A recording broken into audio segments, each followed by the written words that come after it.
ரிஷபராசி அன்பர்களே, 2026 ஜூன் மாதம் 2ஆம் தேதி குரு பயிற்சி. அப்போது இந்த ரிஷபத்துக்கு 2ஆம் இடத்துல தனம், குடும்பம், வாக்குஸ்தானத்திலிருந்து வந்த குரு பகவான் இப்போ உங்களுடைய முயற்சி ஸ்தானம், தைரிய வீரிய ஸ்தானத்தில் வந்து அமர்ந்து உச்ச பலத்துடன் இருந்து பலனை கொடுக்க போகுது. இந்த ரிஷபத்துக்கு குரு யாருன்னா 8ஆம் அதிபதி, அட்டமாதிபதி, வலிவேதனை கொடுக்கக்கூடியவன். அப்போது குரு வலி வேதனை கொடுக்கக்கூடிய குரு பகவான் இப்போ 3ஆம் இடத்துல போய் உட்கார்ந்து உச்ச பலம். அப்போ என்ன அர்த்தம்? வலியை கொடுக்க போகுதா? இல்லை, வலியிலிருந்து நிவாரணம் கொடுக்க போகுது அப்படின்னு நான் சொல்லுவேன். எப்படி சார்? 8ஆம் அதிபதியாக இருக்கக்கூடிய குரு பகவான் தனக்கு 8ல் போய் உட்கார்ந்துருக்கார். அப்போ வலிக்கே வலியை கொடுக்கக்கூடிய அமைப்பு இருக்கிறதுனால அப்போ உங்களுக்கு இருக்கக்கூடிய வலிகளை நிவர்த்தியாகக்கூடிய ஒரு வருடம் இந்த ரிஷபத்துக்கு. அதனால் குரு பெயர்ச்சியால் நன்மைகள் தான் நடக்கப் போகிறது. அப்போ யாருக்கெல்லாம் வலி கொடுத்து கொண்டிருந்ததோ, யாருக்கெல்லாம் அசிங்கம், அவமானம் என்ற நிகழ்வுகளில் இருந்து கொண்டிருக்கிறீர்களோ அதிலிருந்து வெளிவரக்கூடிய ஒரு காலகட்டம், வருடம் தான் இந்த வருடம். யாருக்கு? ரிஷபத்துக்கு.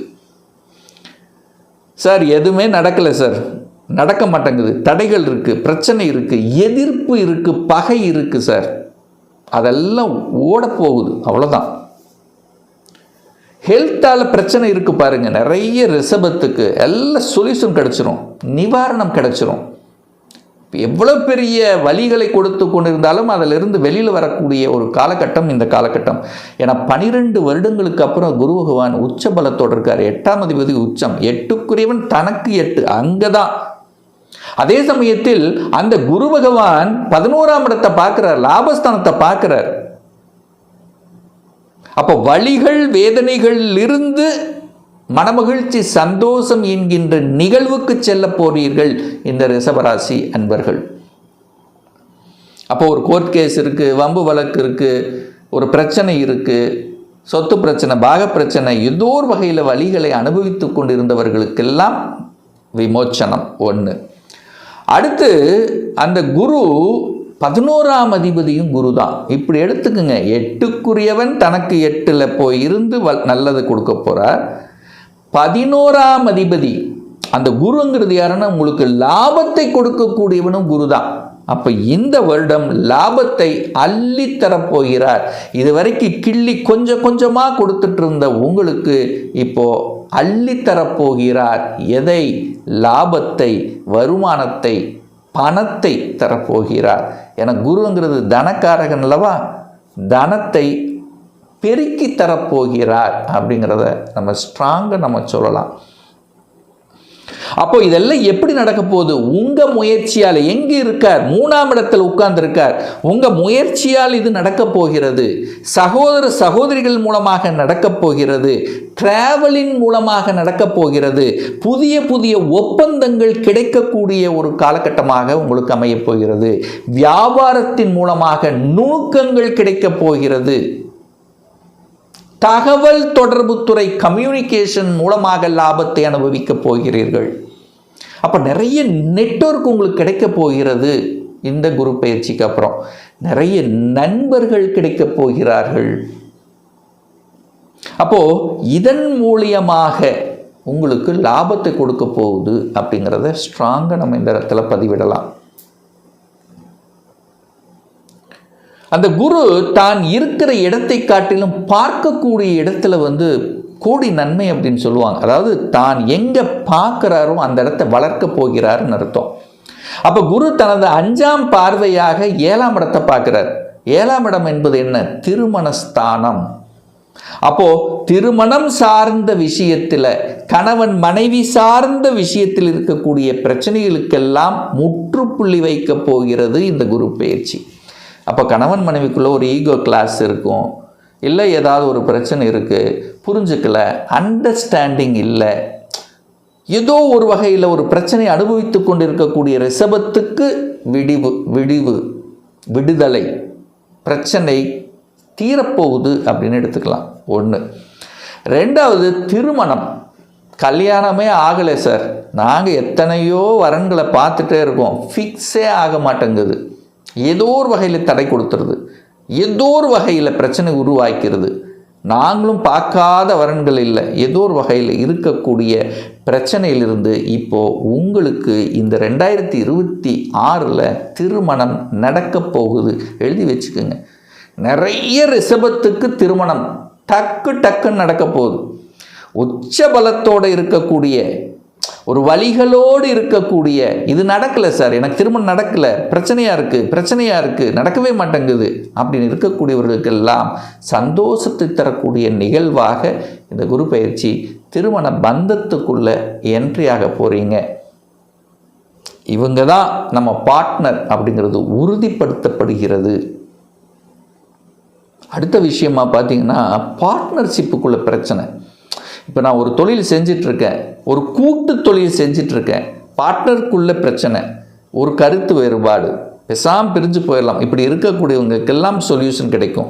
அந்த பார்ட்னர்ஷிப்புக்குள்ளே இருக்கக்கூடிய பிரச்சனைகளை களையக்கூடிய ஒரு வருடம் இந்த வருடம் அப்படின்னு நம்ம எடுத்துக்கலாம்.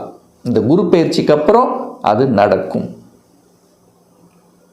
7ஆம் இடம் என்பது நீங்கள் மீட் பண்ணக்கூடிய இடங்கள், நீங்கள் மீட் பண்ணக்கூடிய ஆப்போசிட், நிறைய நீங்கள் பேசக்கூடியவர்கள், அதை கச்சிதமாக பேசக்கூடிய தன்மை இருக்குது. சமூகத்தில் ஒரு அங்கீகாரம் கிடைக்கக்கூடிய ஒரு வருடம். ஒரு நற்செயலை செய்ய போகிறீர்கள். சமூகத்துக்கு ஒரு நற்செயலை செய்து அதன் மூலமாக புகழையும் பெருமையும் பாக்கியத்தை அடையக்கூடிய ஒரு வருடமாக அமையப் போகிறது. சார் எப்படி சார் பாக்கியம்னு சொல்கிறீங்க? குரு தனது 7ஆம் பார்வையாக சப்தம பார்வையாக 9ஆம் இடம் என்று சொல்லக்கூடிய பாக்கியஸ்தானத்தை பார்க்குது. அப்போ ரிஷபத்துக்கு சார் ஒரு வருஷமாகவே நல்லது இருக்குது, நல்லது நடக்க போகுதுன்னு சொன்னாங்க. ஆனால் எங்களுக்கு அப்படி ஒன்றும் பெருசாக நல்லது நடக்கலை, பெரிய ஒரு பாக்கியம் கிடைக்கல அப்படின்னு நினச்சிட்டு இருக்கீங்கள, இந்த குரு பயிற்சிக்கு அப்புறம் அது நிச்சயமாக நடக்கும். இது 100% ஸ்ட்ராங்காக சொல்கிறேன். எப்படி சொல்கிறேன்? குரு இந்த ரிஷபத்துக்கு சனி பகவான் தான் பாக்கியாதிபதி, யோகத்தை தரக்கூடியவன், பாக்கியத்தை தரக்கூடியவன். அந்த சனி பகவான் குருவின் வீட்டில் இருக்கிறார். சனி பகவான் குருவின் வீட்டில் அமர்ந்து கொண்டு அந்த குருவினுடைய பார்வையும் பெறக்கூடிய ஒரு அற்புதமான ஒரு காலகட்டம். அப்போ அந்த குரு பகவான் பாக்கியஸ்தானமான 9ஆம் இடத்தை பார்ப்பதும், அந்த 9ஆம் இடத்து அதிபதியாக இருக்கக்கூடிய சனி பகவானை பார்ப்பதும், அந்த சனி பகவான் குருவின் வீட்டில் இருப்பதும், குரு பாக்கிய பார்வையாக 11ஆம் இடத்தை பார்ப்பதும், இதெல்லாம் கூட்டி கழிச்சு பாருங்க, நல்ல பாக்கியம் கிடைக்கக்கூடிய ஒரு வருடமாக இந்த ரிஷபத்துக்கு அமைய போகுது. சார் என்னென்ன பாக்கியம்? எந்த பாக்கியம் உங்களுக்கு கிடைக்கலன்னு நினச்சிட்டு இருக்கிறீங்களே? ஒரு சிலருக்கு குழந்தை பாக்கியம் இல்லைன்னு நினச்சிட்டு இருப்பீங்க, கண்டிப்பாக கிடைக்கும். ஒரு சிலருக்கு சரியாக நல்ல தொழிலே செட் ஆகலை சார், என்னவோ பண்ணிகிட்டு இருக்கேன், நல்ல செட் ஆகலை, செட் ஆகும். நல்ல வேலை கிடைக்கல சார், நான் ஒன்று படித்தது உண்டு, ஏதோ ஒரு வேலை பார்த்துட்ருக்கேன், ஆனால் படித்த படிப்புக்கு உண்டான ஒரு வேலை கிடைச்சிட்டா எனக்கு போதும், கிடைக்க போகுது. அதே சமயத்தில் பார்த்தீங்கன்னா நிறைய பேருக்கு ப்ரொமோஷன் கிடைக்கல. ஏன்னா 10ஆம் அதிபதியும் அதே சனி தான், தொழில் ஸ்தானத்தின் அதிபதியும் அதே சனி தான். நிறைய ரிஷபத்துக்கு ப்ரொமோஷன் கிடைக்க போகுது. புரிந்து கொள்ளாதவர்கள் எல்லாம் புரிந்து கொள்ளக்கூடிய ஒரு வருடமாகவே இந்த ரிஷபத்துக்கு அமைய போகுது. 11ஆம் இடத்தை பார்க்கும்போது லாபத்தை கொளிக்கப் போகிறது. உங்களுடைய முயற்சியால், உங்களுடைய அறிவார்ந்த செயலால், மதிநுட்பத்தால், உங்களுடைய ஹார்ட் ஒர்க்கால் நிச்சயமாக லாபத்தை கொடுக்கக்கூடிய ஒரு வருடமாக அமைகிறது. அப்போ சனி குரு பார்க்குறாரு பாருங்க. அப்போ காலச்சக்கரத்துக்கு எடுத்துக்கிட்டாலும் அந்த காலச்சக்கரத்துக்கு 9ஆம் இடத்து அதிபதியான குருவும் 10ஆம் அதிபதியான சனியும் அந்த நேர பார்க்கும் பொழுது நிச்சயமாக உங்களுக்கு யோகத்தை தர காத்து கொண்டிருக்கிறது, பொருளாதார மேன்மையை தர காத்து கொண்டிருக்கிறது, வெளியூர் வெளி மாநிலத்தின் மூலமாக நன்மைகள் தர காத்து கொண்டிருக்கிறது, நல்ல வீடு வண்டி வாகனங்கள் வாங்கக்கூடிய யோகமாகவும் இந்த காலகட்டம் போகுது. அப்ப நிறைய நல்ல விஷயங்களை கொடுக்கக்கூடிய ஒரு குரு பயிற்சியாக ரிஷபத்துக்கு நிச்சயமாக உண்டு. ஒருத்தருக்கு வலிவேதனை இல்லை அப்படின்னாலே ஒரு நல்ல விஷயம் அல்லவா? அந்த வலிவேதனை இல்லாத ஒரு வருடமாக இருக்க போகுது. உங்கள் ஹெல்த்து கேர் எடுக்கக்கூடிய ஒரு வருடமாக இருக்க போகுது. நிறைய உடற்பயிற்சிகள், உணவு கட்டுப்பாடு, இதெல்லாம் நிறைய அறிவார்ந்த உங்களுக்கு தோணும். உங்கள் உள்மனது சொல்லும், இது செய்தால் நமக்கு நன்மை, இது செய்தால் நமக்கு தீமை. அப்படி அந்த உள்ளுணர்வு சக்திங்கிறது இந்த வருடம் நல்லபடியாக இருக்க போகிறது. குலதெய்வத்தினுடைய ஆசீர்வாதம் பரிபூர்ணமாக இருக்கிறது. எத்தனை தெய்வத்தை நீங்கள் வழிபட்டாலும் அந்த தெய்வத்தினுடைய அந்த அணு அப்படின்னு சொல்லுவோம் பார்த்தீங்க, அந்த பாக்கியம், அந்த தெய்வ கடாட்சகம் பரிபூர்ணமாக கிட்டக்கூடிய ஒரு நல்ல வருடமாகவும் சாதனை புரியக்கூடிய ஒரு நல்ல வருடமாக இந்த ரிஷபத்துக்கு அமையும் என்று சொன்னால் அது மிகையாகாது.